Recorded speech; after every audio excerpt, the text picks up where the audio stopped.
When I was 18, I made a choice that's given me a One Direction life. I was a senior in high school, attending a Young Life weekend. It was April 1959, the Flanders Hotel, Ocean City, New Jersey, where I believed in the Lord Jesus Christ. I remember climbing on the bus afterwards for the trip back to Maryland and sliding over to a window seat. The bus was noisy. There were kids singing 100 bottles of beer on the wall. But I was in a bubble.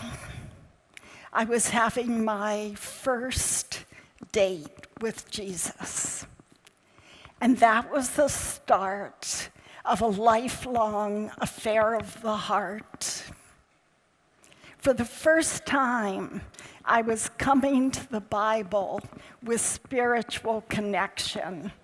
I didn't know the terms devotions or quiet time. Reading the Bible and praying wasn't a spiritual discipline. It was a spiritual aphrodisiac.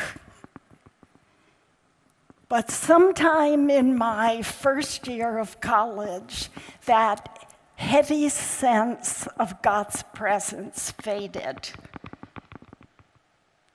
But I chose to keep coming back morning after morning for my date with the Lord. Fast forward about 12 years. Roger and I are married. We're living in Asia. We've had 3 kids in 4 years. I'm feeding lots of servicemen.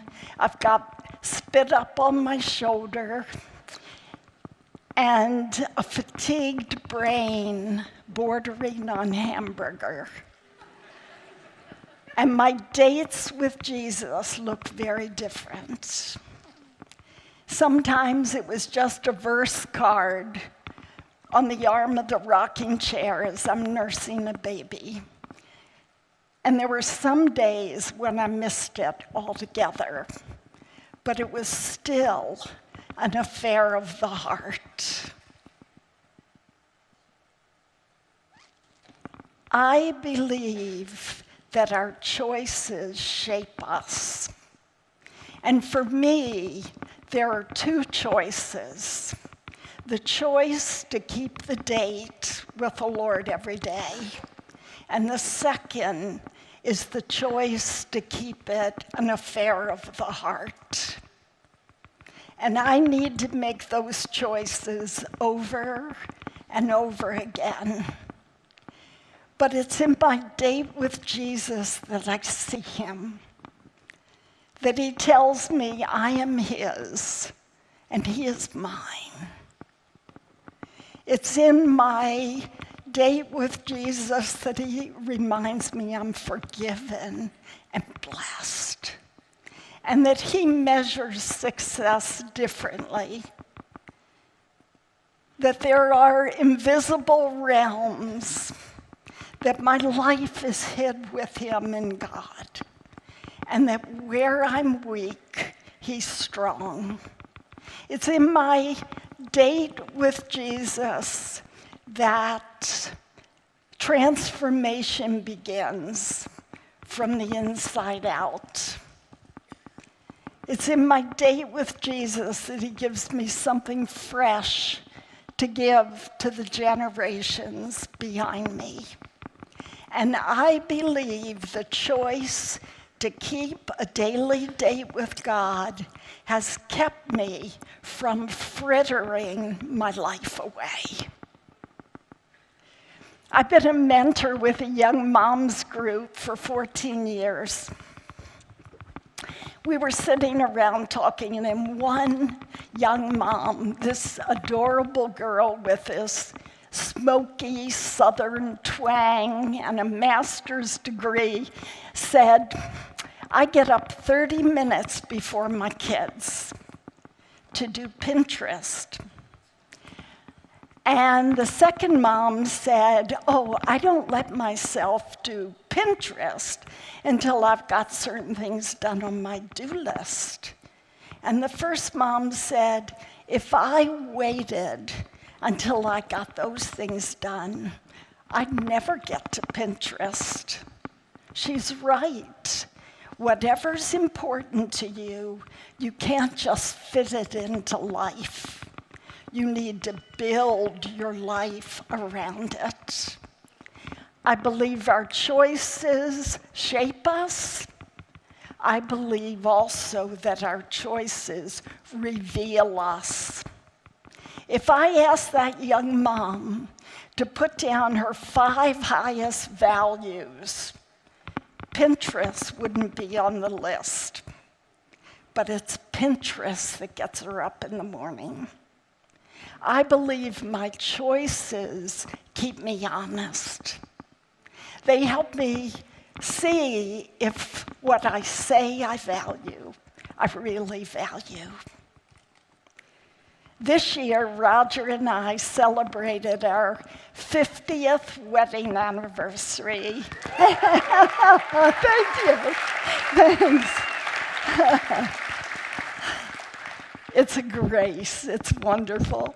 And we celebrated in Hawaii on our way to visit our son, who lives in Japan. And Roger and I are early risers, even on vacation. But even so, there were surfer boys out there straddling their boards when we got up in the morning.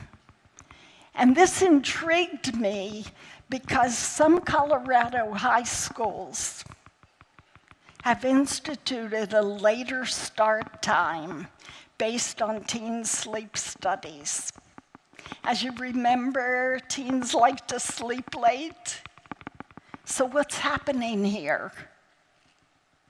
First light, and they were out there. One morning before 6 a.m., I counted about 30 surfers waiting for the next good wave. Now, I'm assuming that their mothers did not nag them to get them up. So what gets them up? Desire. Desire. It's an affair of the heart. I suspect that surfer boys never ask themselves if getting up early to surf is legalistic.